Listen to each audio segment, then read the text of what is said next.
How do you improve your vertical jump? Good question. We get asked that question all the time, especially volleyball athletes, basketball athletes, football athletes.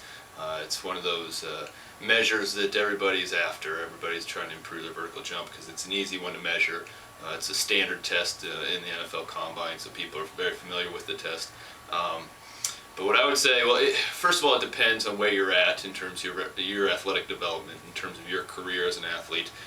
Younger athletes, I would really emphasize lower body strength development or total body strength development, especially strengthening the glutes, the hamstrings, the musculature of the posterior chain, so the back side of your body. And really emphasizing not just strength development but explosive strength or power. So when we talk about power in the weight room, basically what we're talking about is the combination of being able to apply force to the ground and being able to apply that force quickly.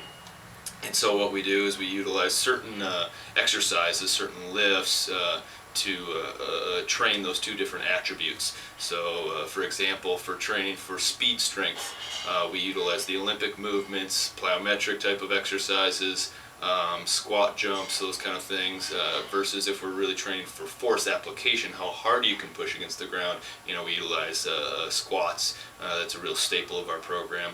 And then deadlifts, and then other slower moving exercises.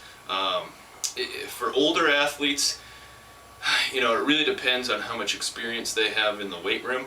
A lot of times they're going to benefit the most by using strengthening exercises as well, traditional weight room lifting strategies to improve their vertical jump. But in addition, we would really work on more of the technique aspects of vertical jump.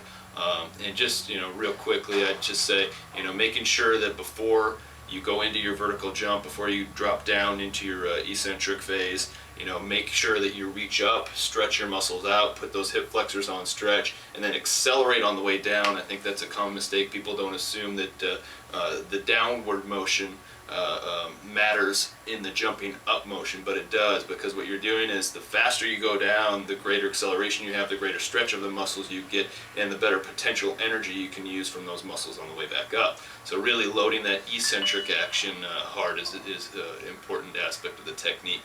And then there are other things, and there's a million videos on the web that you can look at in terms of technique, so I won't go into too much into that. But I would just say, if you're really wanting big improvements in vertical jump, especially if you're a young athlete, and really for any athlete, get stronger, bottom line.